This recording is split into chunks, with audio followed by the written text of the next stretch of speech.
difference on a diffusion capacity as we're measuring of, is this a clicker? No, that's not. Okay, gotcha. That's the mic I'm talking into? You're fine. I'll lean here. You're okay. Look casual. Okay. But anyway, they give us some guidelines. We should be meeting at least 90% of our tests, meeting those criteria. We weren't even at 70% on those. This is compounded by the problem that, a lot of it's my fault. I was a little bit lackadaisical monitoring some of the lab technical aspects of it, in the sense that the technicians didn't realize a lot of what they were doing, measuring why they were doing it. The problem was compounded by the fact when it gets to the staff level, a lot of them know even less than the technicians do, reading them, just looking at the numbers, like percent predicted, and kind of going by what that computerized program says that I wrote. So it's time to have you guys, we're going to use the trickle-up method of doing here rather than trickle-down. As I work with the fellows, this is kind of complicated. We're going to go through it step by step. The first half is going to be talking about technical aspects, what you need to know. And the last half to talk is I'm just going to show a whole bunch of diffusion tests and some of the pitfalls in reading them that you need to be able to pay attention to. But when I say trickle up, what I mean is because obviously there's such a great staff turnout that when I teach you guys how to do it, when you sit down with a staff, then you can kind of teach them how to do it also. That way it goes the other direction. Okay. Did I give you a clicker? I did. I was trying to go with. Not looking optimistic.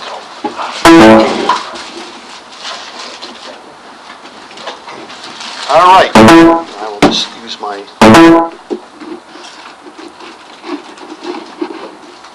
I can just keep hitting the button too if we can't get it to work. Okay. Give us that. All right. Okay. Oh, there you go. Down for forward. Back. All righty. Got your pointer in the... Super duper.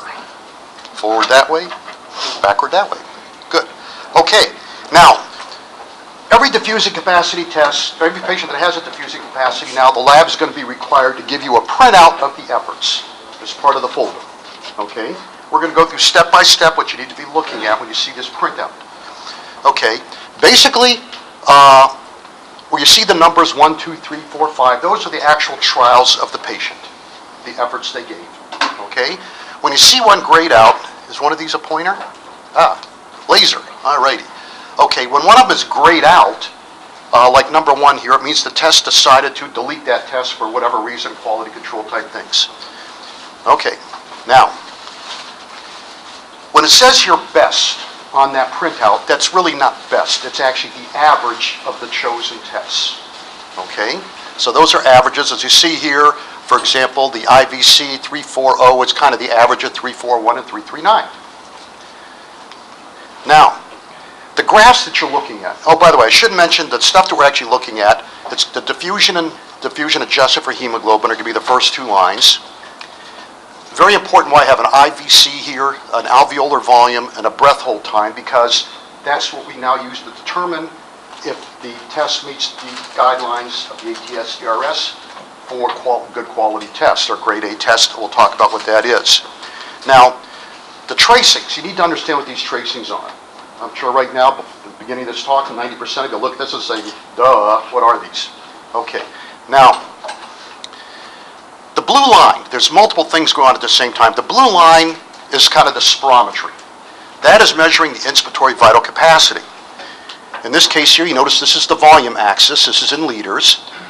The blue dotted line, the patient starts at RV, 0 volume, takes a rapid inspiratory effort. Okay, they hold their breath for 10 seconds. The goal is to achieve an IVC that is 90% or better of the FVC. So there's a little cheat line here. You notice this little green dotted line. That's put there for the benefit of the technician so that they can see if their test achieved greater than 90% IVC compared to the FVC. Okay, when the patient holds his breath against a closed valve for 10 seconds, that inspiratory vital capacity, then he rapidly breathes it out, and hopefully that blue line comes back down to the 0 line to tell you that the patient expired back to residual volume again. If that goes below the line, it means the patient did not start at residual volume. If they started a volume too high, their alveolar volume is not as high as it should be. It's going to lower the diffusing capacity. We'll talk about all these examples in a little more detail. In this particular case, the patient did not come back down to RV. Okay, when you see that happen, it very often means an air leak. However, in our lab, one of the things we're working on, why I make them print these out, is they like to kind of cut corners and cheat. Okay, and they like to just, they're on there for 2 seconds after the expiration and say, okay, I'm out of here, stop, and then they kind of move on elsewhere.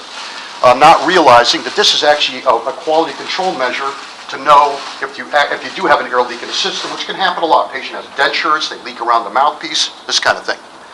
Okay, the middle line here, the green dot, or green line, that is the pressures being measured at the mouth. When you take that deep breath, you hold your breath against the closed valve. The object is to maintain zero pressure. In other words, when you full inspiration, IBC, close the valve. You shouldn't be putting pressure on it like a Valsalva. You shouldn't be sucking on it, a Mueller maneuver. It should be at zero. The pressure tracing here, notice this is zero here. It goes up to positive 20, goes down to negative 20. Okay, now, in this particular case, patient takes his inspiration, looks good, and this patient's pretty much holding really nicely. This is a beautiful tracing here, keeping it at zero pressure at the mouth. He's not doing a Valsalva, he's not doing a Mueller, and then he blows out at the end a little positive pressure there. Okay, now, the graph on the top is the breath hold of the tracer gases. Now, the patient holds for 10 seconds across here, and then as soon as he starts to expire, to blow it out, you're measuring the gases, tracer gases at the mouth. It's in that mouthpiece, the sensor. And as they start to blow out quickly, okay, you're clearing your dead space. When it starts to level off and goes flat, you're now measuring alveolar volume. Okay, now the first gas that comes out, that's the methane. The second one is the carbon monoxide. Now, does anyone know what the methane is for? Why do we measure methane? Why do we have a tracer gas of methane? Because we really just want to measure carbon monoxide, the tracer gas to get the diffusion. Anybody have any idea what that's for? Why do we have to have a tracer gas? So it doesn't get absorbed in the bloodstream? Doesn't get absorbed, that's right. That's why we use a tracer gas. We want something that doesn't absorb. But why would we even use it? What's the purpose of it? What are we measuring with it? Anything? Or we just like to look at tracer gases to see a pretty tracing? Well, that's part of it too. I love the green line. Volumes technically, you know the concept. What's that? Say again? Again? Alveolar. Alveolar volume, right. You need to measure alveolar volume in that. And then again, we'll talk about that alveolar volume on the next slide. But right here, basically, what happens is once you clear your dead space, you're going to see a bar on there. That bar is the sampling of the tracer gas, the gas collection sampling to do the measurements of it. Yeah. That dead space volume that they take out initially, is that just like calculated based on the patient's height and weight, or is that? No, this is the dead space right here. You're seeing it come out. We're not measuring dead space here. Actually, you can measure dead space here through the Fowler method, which we're not going to talk about today. It's in the guidelines. That's going to be something in the future. Instead of, now we do calculation for dead space. Actually, be on the next slide. Let me hold that to the next slide to get a better idea what I'm talking about. When we do the sample collection, what will happen is usually you have to clear about 750 to 1,000 milliliters of gas to expire that before you actually clear the dead space completely. And then as soon as the line goes flat, that's when we put the bar there to do the sample collection, collecting 750 to 1,000 also. And then we measure the concentration of the methane and the CO. Now, don't get excited. We're not going to spend a lot of time on here. The purpose of this, isn't this a wonderful slide? I love making this. Okay. The only reason this slide is here is to show you the calculations the machine does. When you measure a diffusion, this is why it's dependent on alveolar volume. That's part of the equation. Barometric pressure, the breath hold time, how long the patient's actually holding, between 8 and 12 seconds. You've got to be precise in your measurement. And then also, we know what the starting concentration is, fractional concentration of carbon monoxide, and then we actually measure the tracer at the end when they start clearing the alveolar gas. But the question is, though, the alveolar volume we're getting back to. Well, why is that important? Well, we have to also take into account the dead space, and that's what this equation does. This can actually, the actual breakdown of this you can find in the guidelines themselves. I'll go through it step by step. But basically, we do all these crazy calculations. We do the dead space based on height, centimeters, etc. We throw that into the dead space here to actually come up with the alveolar volume. So we're eliminating that, considering that as part of that. And then this is the actual number that's going to appear on the report that you're looking at. Okay, it becomes very important. Now, when you're looking at the tracings, things you need to look for possible errors, the quality of these. On top is the tracer gas graph, the one that's on top and the other one. If you see patients that when they take their inspiration, it's kind of jerky on the way up, that's a sign of a gas leak, not a good test. If you see during the breath hold against that closed valve, it's drifting down the concentration. Measuring them out there, again, you got a leak in the system. That's not going to be an accurate diffusion. When you look at the inspiratory vital capacity tracing, that blue line at the bottom half of the page you're looking at, okay? Diffusion calculations are assuming instantaneous filling of the lung and instantaneous emptying. Obviously, that's not possible. We're breathing in fast, we're blowing out fast, but the equations do rely on that. So, obviously, if you breathe in a lot slower, you have a slow inhalation, diffusion is dependent on the volume of the lung. If you're at a smaller lung volume, you're going to have a smaller diffusion. So if you're taking too long, since most of the diffusion occurs in the very beginning of your breath hold, and then starts tapering off logarithmically, it's a higher concentration at the beginning, you're going to have faster diffusion of CO gas. If you take too long to inspire, it's going to markedly drop your diffusing capacity measurement. Okay, you don't want to have step-ups, like little steps, skipping steps in the diffusion thing. It's got to be a smooth effort. It's going to alter the readings. In particular, though, when they expire, we also talked about already, they should come back to where they started with residual volume. If they don't, it's a possible gas leak. If they go down too far, you didn't start at residual volume. They didn't have the patient expire completely before the test. Get over here so the speaker can hear me. Okay, now, what do I mean by the breath hold time? And that's something you have to examine also. Got to be between 8 and 12 seconds. Too little, too more than that, it's a crap test. There's several methods of measuring it. The one that's recommended now, the only one now in the guidelines compared to old ways, is what we call the Jones-Mead method. For standardization between every test, the breath hold time starts, if you call it from the inspiratory time, is when you start breathing in to when you achieve 90% of your full IVC. We start measuring the time, the stopwatch starts at 3/10 into the inspiratory effort. 3/10. Whoops, get back here, you. And it extends all the way to the middle of the gas collection. In other words, after you've cleared your dead space, remember this is the spirogram, this is the tracer gas we're looking at. In this little tiny bar here, this is actually where the tracer, in the middle that's where the tracer, this is dead space being cleared. Right about here is where the lines would go flat, the methane here and the CO here. But because we're measuring volume, it's going to be to the middle of that gas collection bar. Okay, so from 3/10 into inspiration to halfway into the middle of the gas collection bar, that's the breath hold time that we record. Now, things that are important. This is one of the things that the tech things. I think it's important to know what they do sometimes. All four of these exact same patient, same tracing, same tests. What we're showing in the first one, though, is when we're measuring the tracer gases against time. Now, breath hold is over here on the wall. This is when they start expiring, clearing out their dead space, and then this bar is where the computer picks the gas collection, where it's going to measure it. They collect that 750 to 1,000 milliliters. Patients with bad lung disease, restrictive disease, they may only collect 500.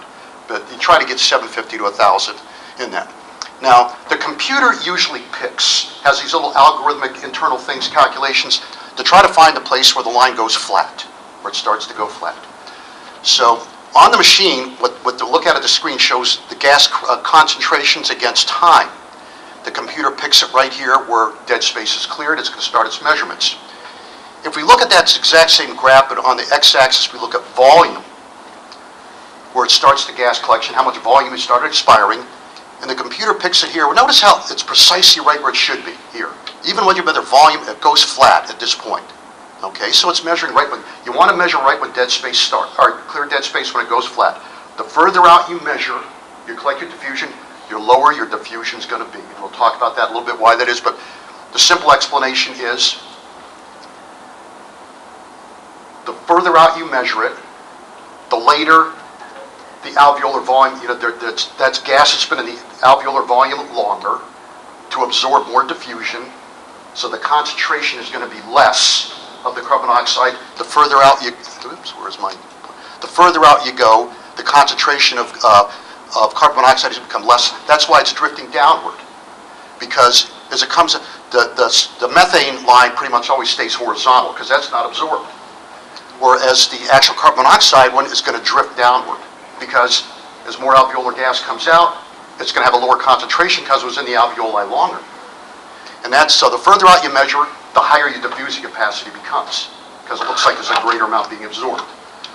Now, sometimes these bars are not where they look like they're supposed to be. They might end up on the line here. There's a little glitch in the expiration. The computer picks it wrong, and the techs then want to move it.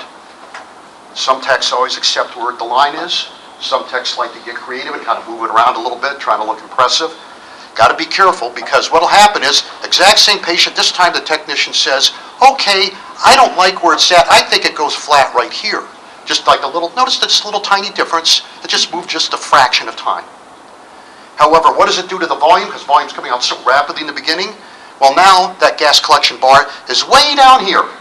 Look at all that weight. Look at the difference in here. This is going to dramatically alter the diffusion. The guidelines tell us that you should only use a volume graph to change that bar. Unfortunately, we cannot because the way the software is set up, it doesn't allow us to. We can only look at time. So we have to be careful. I see this mistake happen actually very often. Now, considerations when we do diffusion. You never want to have more than 5 efforts because once it gets past 5, remember using carbon dioxide, it takes a long time to clear that. It binds to red blood cells, and after 5 efforts, the patient's diffusion is going to fall by at least 3.5% and keep falling after that. Okay? Also keep in mind diffusion is diurnal.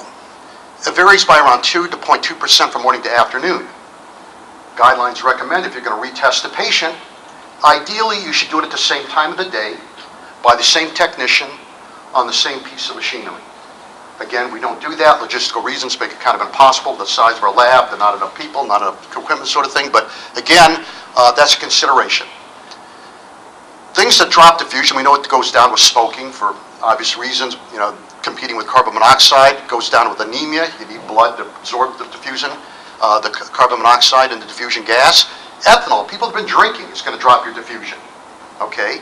It's not because what alcohol does in the blood, it's because it interferes with the sensor, the measurement, infrared. So they're breathing out a lot of, if you have a patient that smells of alcohol, you know his diffusion is going to be lower because he's breathing it out in his breath, and it's going to interfere with the infrared sensor. Even menses can alter diffusion by as much as 13% from the first day to the last. Now, and it's not due to blood loss. It's due to some kind of hormonal effect we don't understand really well, because the hemoglobin cannot really change hardly that much at all. You can't even measure the difference, yet the diffusion can drop 13% due to a lot of the hormones being secreted. The fluctuation causes changes in the pulmonary vasculature, which can alter diffusion. Okay, reproducibility. When you look at these tests, you should have at least 2 efforts within plus or minus 2 of each other. Okay, when I say 2, that's not 2%, that's absolute 2. If you have one number 13, next one can't be higher than 15 or less than 11. They have to be within 2.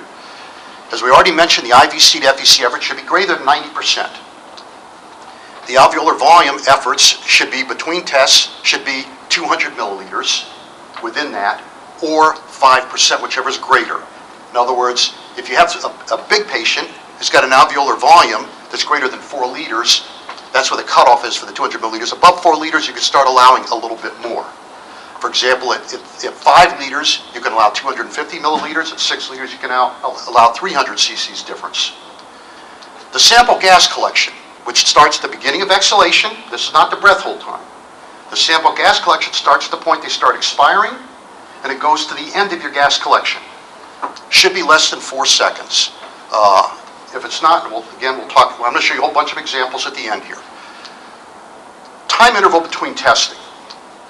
If a patient's normal, you can allow 4 minutes because you have to allow clearance of the tracer gas, especially the methane. If a patient has severe lung disease, which that's like most of our patients, okay, you need 10 minutes. Now this is where it really becomes problematic in our lab right now. The satellites, we allow 20 minutes for a diffusing capacity. That means if you don't do any demographic information or check the patient in, you sit them in a chair and you start testing them, and then they have COPD, and you do the next test 10 minutes later, which you're allowed to, okay, what if you have to do a third effort? Usually you do. First effort, most patients are just practicing. Okay, well that takes you out to the 20-minute point. So in that 20-minute interval, at best, we can only get 3 tests in. Downtown, we allow 15 minutes. So that means that if you have to do a third test, which very often they have to, most of the time actually, if you do a third test, that means it extends another time. This is something we're going to have to work on here. It's one of the reasons the techs feel so stressed out all the time, because that means they have to do the spirogram in 5 or 10 minutes, so they buy that extra 5 minutes they need in diffusion. So there's a lot of juggling that goes on here, but keep in mind, that's what the guidelines do recommend. Now, the volume versus time tracing. As we already talked about, that's the blue dot up here. Remember, not dot, but the blue line, measuring the IVC. You need to exhale the residual volume. Now, this can take up to 12 seconds at a COPD. Again, it's important to see if that expiratory tracing goes below here, because if they don't get the residual volume, you're going to reduce your diffusing capacity because you're going to get a suboptimal alveolar volume. The inspiratory effort should be fairly rapid, less than 2.5 seconds in normals, and certainly no more than 4 seconds in obstruction. Even in obstruction, you can usually get it done in 2 to 2.5 seconds, though, because the calculations assume instantaneous filling and emptying. The breath hold volume got to be constant, as I showed you. It's zero pressure. Needs to be held for at least 10 seconds plus or minus 2 seconds with no air leaks. During expiration, the patient should exhale back to residual volume. If not achieved, as I mentioned, there may be an air leak. If the expiratory volume goes below RV, patient didn't start at RV. If the IVC to FVC is less than 90%, the reduced alveolar volume, as we've already said multiple times, is going to decrease your diffusion. I want to keep reiterating that. You can hear that about 10 times today. Why that's so critical. Yes? That one's an example of an air leak up there? Excuse me? That blue line is an example of an air leak? That's what an air leak looks like. This is an example of a tech pulling out the mouthpiece and moving on to the next thing in this particular case. And that's one of the things why I'm giving you this lecture. It's things you got to pay attention to. When I'm reading tests on Friday, based on guidelines here, I probably see at least 5 or 6 tests that are done incorrectly by the technicians now. That's a pretty high percentage. And when I'm all done reading, I walk back to the lab, and the techs that are here, I go through just individually each one. A lot of them are honest mistakes because they're still trying to understand this themselves. The techs that aren't there, then I talk to the lab supervisor so she can point out these particular problems that are occurring also. And Zach, this printout is available immediately because we aren't getting them when they're doing their PFTs and come right to They're clinic. supposed to. Okay. Now, and again, you guys have to kind of point that out when it's happening, because what I did, even though every week when I'm here, I'm saying I want to have this printout on every patient's test. I can Doing say it. I've seen one Yeah. Well, in what would the happen last 3 weeks. on Fridays, they'd make sure I had mine. They'd still miss 3 or 4. They'd skip everybody else. Okay. So every Friday I come back and I go in the lab again and I tell them I want to see them. I want them on every test for every doctor so they can read them. And after about, of course, one of the lab's supervisor, her idea is, well, when Dr. Morris tells me 3 times to do something, that's when I'll start doing it. We got issues, so I admit that. Okay, so you guys are going to have to make sure they print those out with every test, every time you look at it. Not just on Friday. If you're seeing a patient in a clinic, you need to know the quality of the work of the patient, because a lot of what you do depends on that, especially because of the ILD and pulmonary hypertension clinics. This is why this stuff becomes really critical. We got to do it right because decisions are made based on these numbers, and they got to be right. And unfortunately, we're doing a lot of times things not so right. Now, the pressure tracing I already talked about. When that pressure tracing becomes real positive, way up here, that's a Valsalva maneuver. They're putting pressure on the valve. So what does pressure do to the diffusion? How does it affect it? Well, increased intrathoracic pressure squeezes blood out of the lungs, decreasing diffusion. So Valsalva decreases it. If you see a big negative pressure, they're kind of sucking on the valve. That's a Mueller maneuver. That negative intrathoracic pressure is increasing blood flow to the lungs, and as a result of that, it's increasing the diffusing capacity. Remember, diffusion is dependent on the amount of blood in the lungs. The more blood, the higher your diffusion. Now, one of the questions I ask, what is considered a really strong effect on that? Sometimes you see them go up to 10 or 15, sometimes you see it go down below. The guidelines don't tell us exactly what point to throw a test on that. So I went back to the technicians and I said, well, how do you decide? What's your criteria? Come to a common consensus here. And they said, well, it's off the graph. So that's kind of the criteria we use right now since we have nothing else to go by. Okay, the tracer gas. As I already mentioned, the breath hold time must be from 10 plus or minus 2 seconds, beginning to end. We start at 0.3 into the inspiratory effort, that little from beginning of inspiration to the end of inspiration, 0.3 into that to the middle of the tracer gas collection. Whoops, get back here, you. to the middle of that bar, the gas collection bar, okay? Sample collection starts, that bar, that's the sample collection, starts as soon as dead space is cleared. Normally, there's about 750 to 1,000 milliliters of washout required to completely clear. Restriction, we can get by with 500. Collecting this too early decreases diffusion. Collecting it too late increases diffusion. Remember I said too late is because you're measuring gas that's coming out of the alveoli longer, so it's had more time to absorb carbon monoxide, so it looks like the difference between what went in and what you're measuring coming out is much greater, which is a higher diffusion. So it's got to be in the right spot.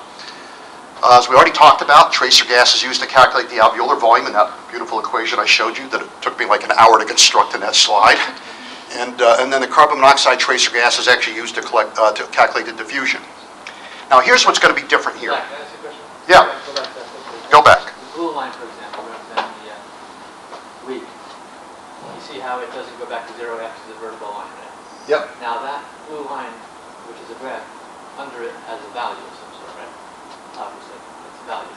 What do you mean a value? Very It's end a of the number. curve. That's what the graph represents. Yes, it does. Could you use that number to then feed into your interpretation saying, please be careful with GL cellulose narrowly, because then under it, the formula shows that you have 5. Yeah, you could, but I think before we get to that point, we need to start us going back to the technicians and saying, would you please do that correctly so I don't say that you're making it, it looks really bad on every report saying the technician didn't recognize a zero leak. So there's going to be like no a... flags other than that picture that tells us it was... Yeah, that's all we have is on that picture to know that. That's exactly right. And this is, like I said, this is going to be an agonizing process over the next 6 months. I do appreciate that. It's a lot of changes going on here. The fun part is going to be after we finally get this going right, in 6 months, we're going to do this with lung volumes also, because those are really atrocious as well. They're even worse than the diffusion volume. Okay. Yeah, I'm glad there's no technicians here. They'd hate my guts. Of course, they already hate me anyway, because I'm always doing this every Friday when I come down here. Okay. Anyway, all diffusing capacities now are going to be graded on the test. You should see that on the comments. It will be there. Grade A, B, C, D, or F. There's no E. Okay? Now, it's kind of like in school. Now, besides saying grade A through F, well, grades A through D that we're going to talk about, I'm probably not going to have a chance to do many examples because it's going slower than I want here. I can do that at another time at a session with you guys also. We'll get through as much as we can here. Grades A through D may require a qualifying statement. In other words, if you have 2 grade A tests, but their alveolar volumes aren't within the 200 cc's or 5%, we'll still average them, call them a grade A, but we'll state they should add the comments alveolar volumes are not reproducible. If they tried multiple tests, they only get 1 good effort, it's a grade A. It's acceptable to report the grade A, but make the comment only 1 acceptable effort obtained. That way you know what's going on your patient. Unfortunately, what's been happening now, the tests get rushed. Sometimes, ideally, if you have 2 tests that are not reproducible, you really should do a 3rd. They try to get 2 that are. They usually quit at 2 and just forget to put the statement there, so you think you got nothing but an unqualified grade A. We're working on that one slowly. But that's going to be up to you guys. If you see they've done that on the reports, that means the pulmonary function, or the pulmonary fellow is going to actually have to take out a calculator and kind of do some maybe addition and subtraction on some of these. But it really is a good exercise because it gets you really good at doing these. I've been doing this now for a few months. I've got to the point now I can kind of do each test in like seconds, not like 3 or 4 minutes. Okay. What really drives me nuts though is they have 1 good grade A test, maybe 1 grade C, and because of time they just quit and they report only 1 test. That's why it's important to see the tracing page also to know if they're cutting corners. That you only do 2 efforts, 1 good, 1 lousy, didn't bother doing the 3rd, because remember guidelines say you should have 2 good tests or 2 reproducible tests that you're averaging. Okay, grade F tests will no longer be reported. We used to have a lot of grade F tests that were reported. Now, what is a grade A test? When you see that grade A, what does it mean? Well, number 1 is the IVC to FVC has got to be greater than, well, first of all, you have to have 2 efforts within, 2 of each other. The IVC to FVC must be greater than 90%. As I already said, the alveolar volume must be within 200 milliliters or 5%, whichever is greater. The breath hold time from 3/10 in to the end of gas collection needs to be between 8 to 12 seconds, and the gas collection itself, from when they start to expire to when you finish your gas collection, needs to be less than 4 seconds. Okay. Now there's a few other grade A efforts besides the one that's for sure. one I just showed you, 2 tests, 90%. Alveolar volumes reproducible, good breath hold times. Okay, no brainer on those. You know, if the tech can achieve that 90% of the time, which they're supposed to based on guidelines, which we're now only doing about 70%, or we're doing 70%, we're getting much better now since we're doing this. I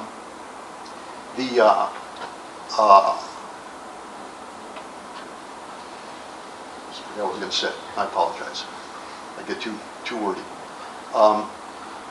Dr. Morris, that 4-second Good. gas collection time, did that then preclude my COPD patients from giving grade A efforts if they're taking so long to exhale? No, because it shouldn't matter in COPD. It'll matter how far out they hit residual volume. If they actually measuring it won't, because if they inspire quickly in 2.5 seconds, they start to blow out, they're going to clear their dead space just as fast as anybody else does. What's going to be longer is that when they hit the alveolar volume, it's going to keep going forever and forever and forever and never off the page. So you're going to do the same gas collection starting at the end of dead space, and everything that happens after that is irrelevant at that point, so it won't affect that. Okay, getting back to the other grade A's besides the perfect 2 tests that are identical to each other. If a patient has one grade A effort, 90% IVC, etc., breath hold time meets all the criteria there, but they have a second effort that's greater than or equal to 85% IVC to FVC, and the alveolar volumes are within 200 milliliters or 5%, and the less than 4-second gas collection, those results can be averaged, and we still call it a grade A, no qualifying statements. Okay? Now, when we add the qualifying statement, grade A, when there's at least 2 grade A efforts, but the alveolar volumes are not reproducible. Whenever I use that term alveolar volume, I'm sorry, when I say reproducible, I'm referring to alveolar volume. If the alveolar volume is not reproducible, 200 milliliters at 5% in people with bigger volumes, you average the diffusions, but then they say grade A test, but alveolar volumes are not reproducible. Okay. If there's only one maneuver is achieved, you do multiple efforts, there's only one good one, then what you say is grade A test, only one acceptable effort obtained. Okay? Now grade B, C, and D tests also, besides being grade A, B, C, and D, can also have this statement also. They may have only had, they have 2 grade B tests, but their alveolar volumes are not reproducible. They may have 1 grade B test and 3 really crappy ones, so they're only going to repeat the grade B one and say only one acceptable effort obtained. These are not ideal situations. This is the least ideal to have one. So very often what we're going through right now, our growing curves right now, is trying to get them to they recognize when they do one acceptable one, but I'm having a hard time getting them to recognize when their alveolar volumes are not reproducible. They tend to forget to look at the alveolar volume. That number was not on the sheets or the screen they looked at for years until I made them put it on it here in the last few months. So again, it's going to be a little learning curve till they're doing it consistently.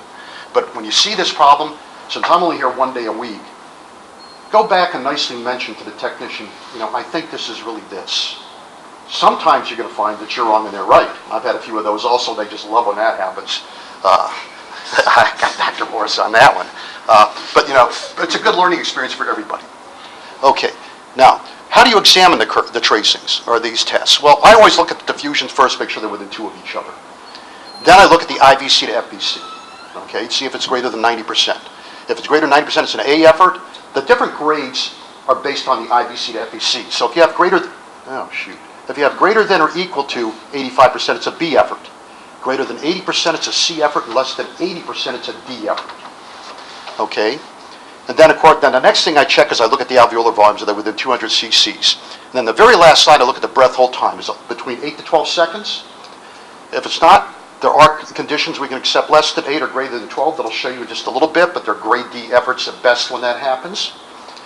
And then you look at the sample collection time. A sample collection time should be less than 4 seconds. Less than 5, you're talking about a grade D test, but we can still accept that, but that's why it's reported as a grade D.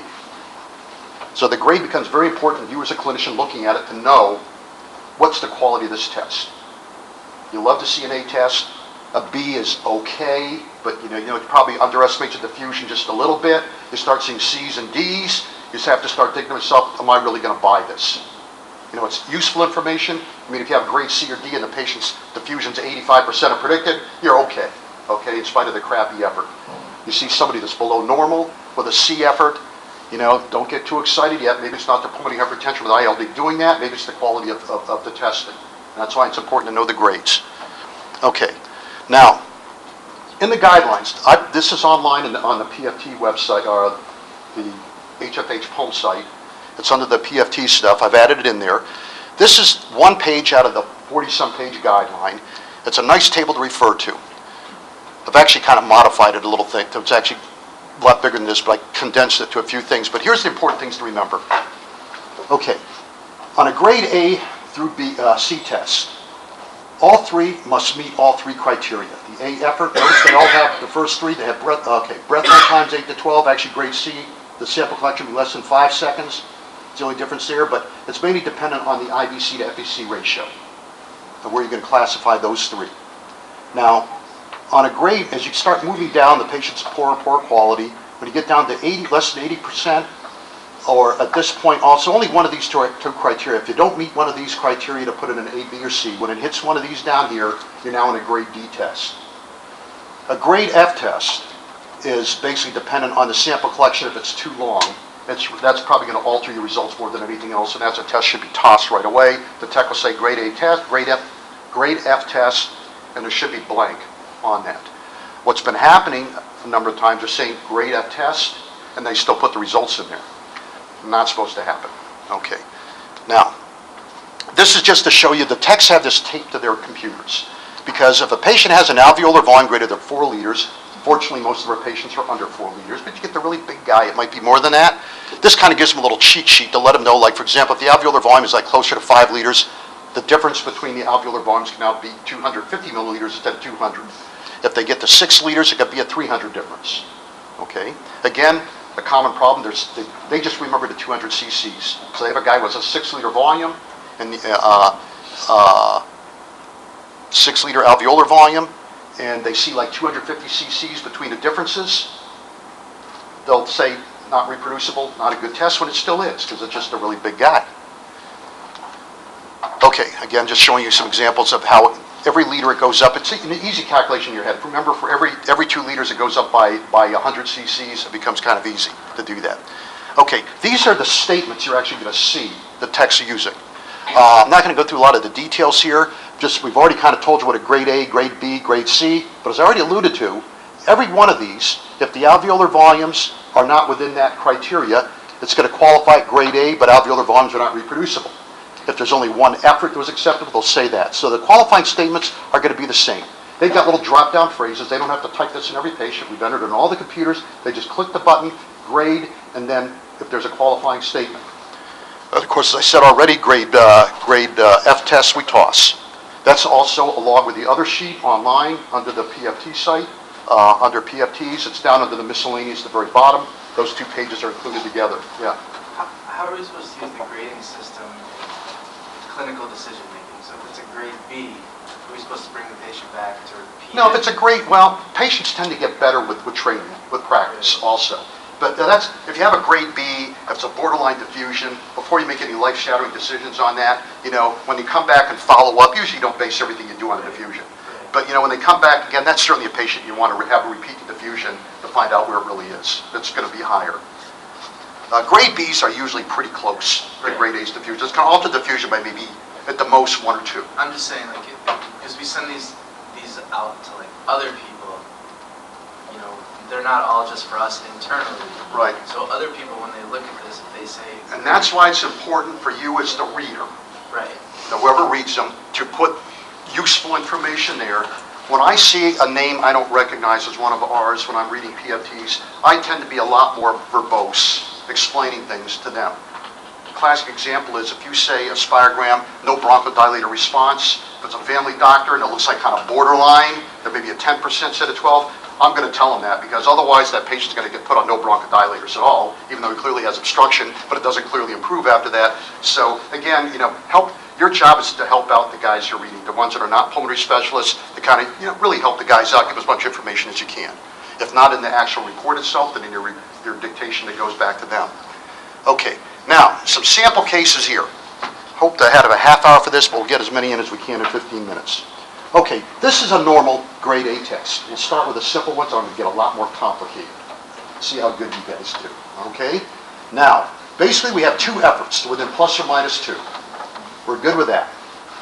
We have 2 IBCs. Now, every one of these slides, you're not going to see this on the screen. I've done this for you on every slide. I'm going to put in what the IBC to FEC ratio is for effort 1, effort 2, 3, 4, etc. And then I'm going to show the average IBC to FEC effort index. You kind of have an idea where the averages are. We sometimes use those. We haven't talked about yet.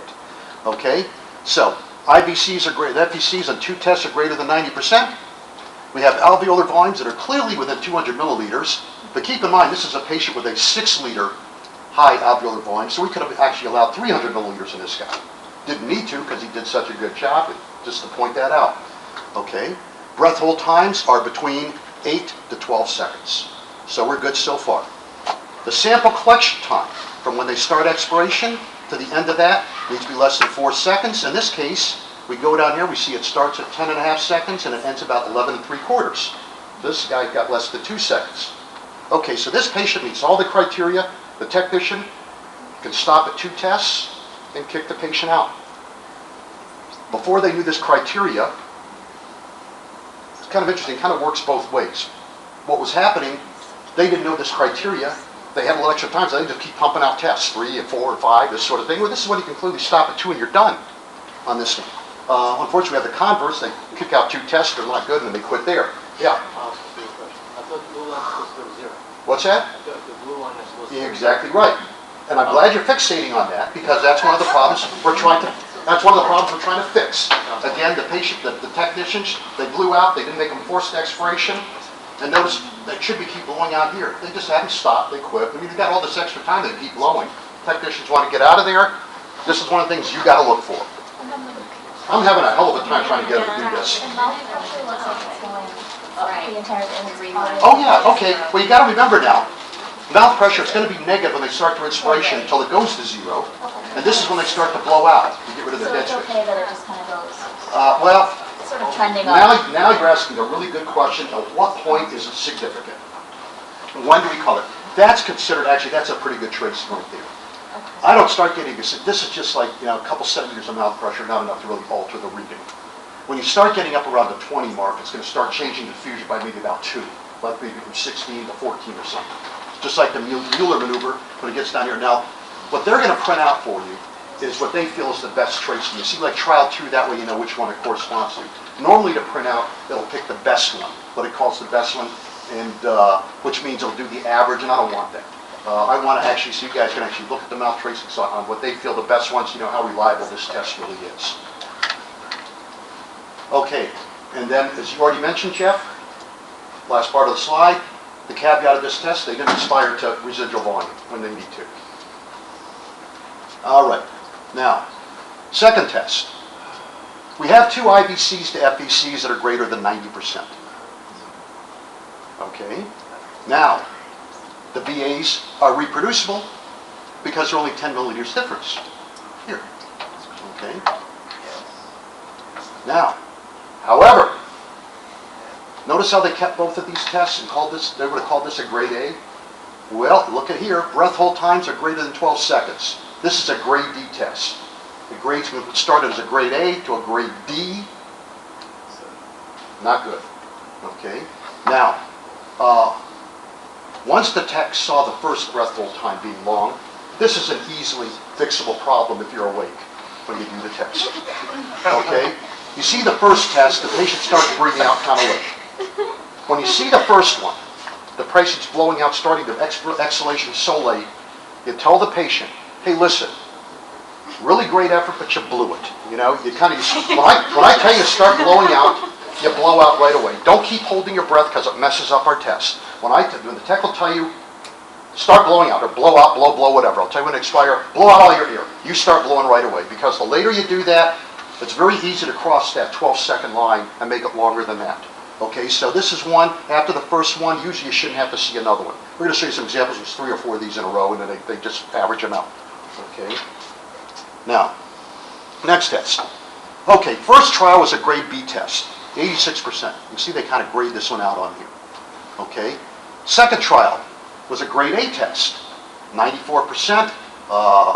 IBC, the FBC, breath hold time was good. We can't really compare alveolar volumes because we don't have the second one yet. Okay? Now, when busy, the text may stop after the second effort. This is one you got to catch. It drives me nuts. Okay? And they call it a grade A test, which would be correct. Now, there's times we'll kind of excuse this. For example, one time, I don't know if you guys, who goes to Taylor, but poor Linda Hope down there, one day she had like 23 diffusions in one afternoon. So she was doing a lot of these. If she had a grade A, she just kind of stopped. And I told her, she called me, I told her it was okay. You know, people needed the information, they were pressed for time, and so there are times I will allow it, but you should get that third test.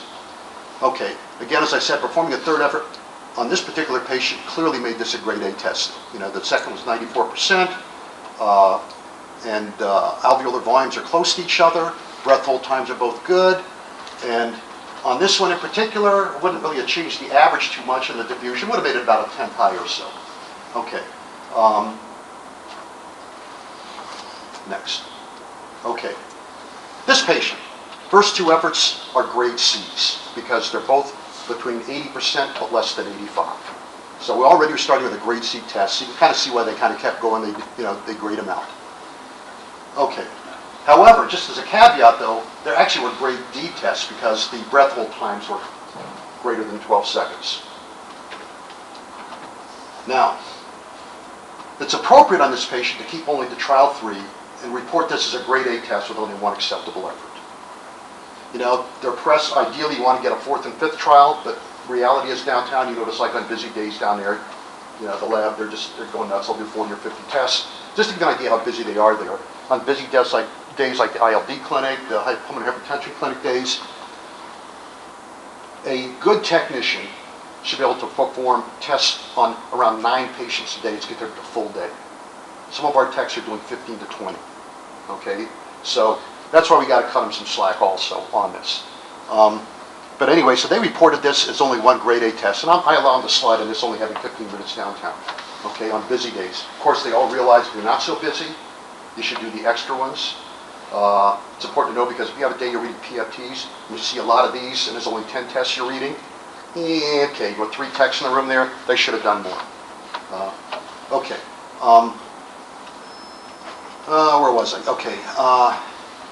You cannot average trials 2 and 3 and call it. Remember they said if you have, you know, a 90% one, you have a second effort. Well, that second effort has to be greater than 85% and reproducible. This is not greater than 85%, so you can't average 2 and 3 on here to try to, find out what tests you have on that.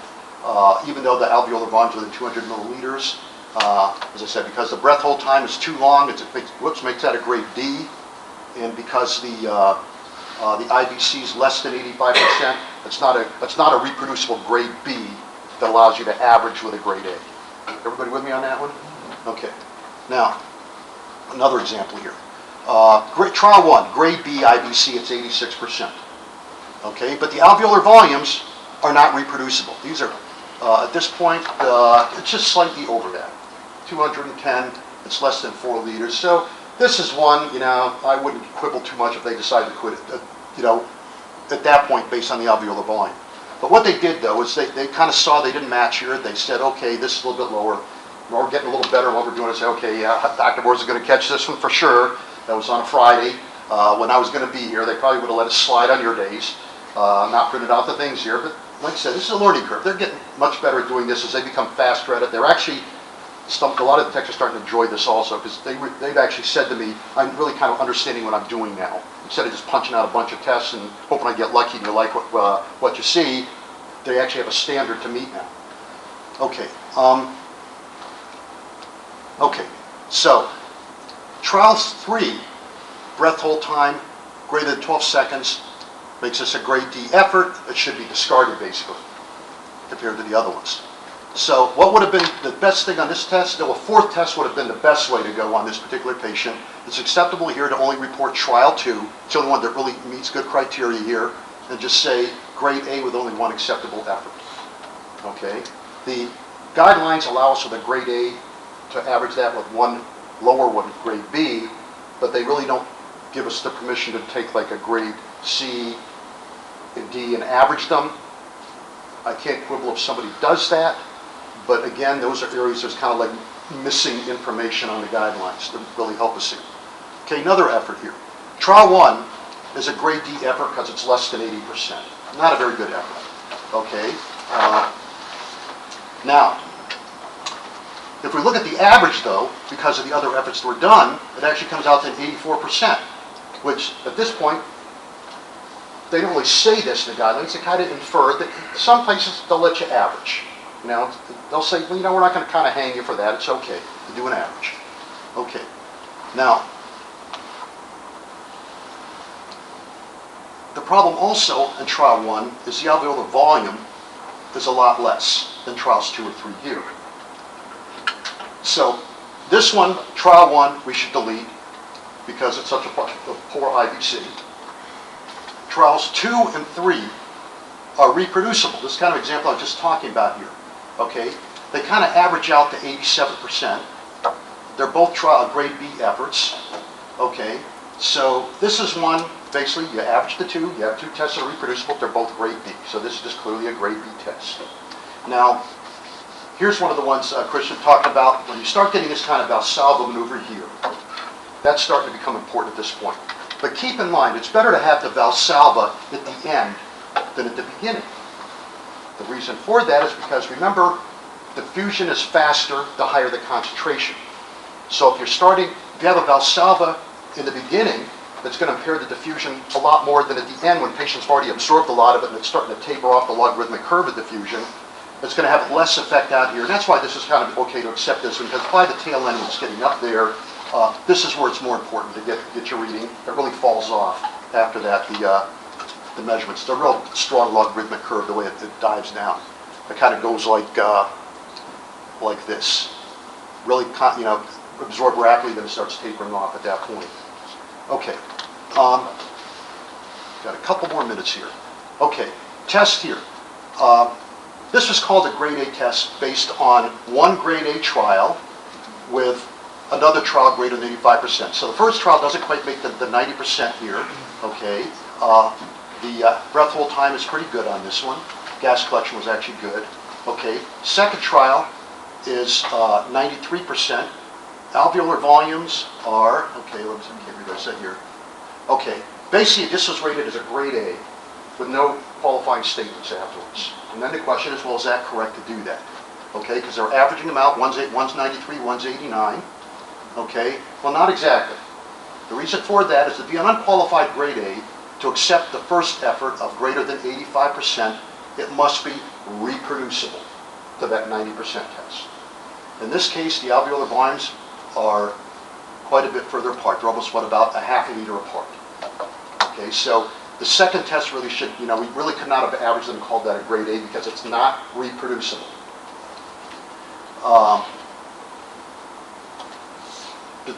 Okay, basically, bottom line here is a third trial should have been done on this particular test.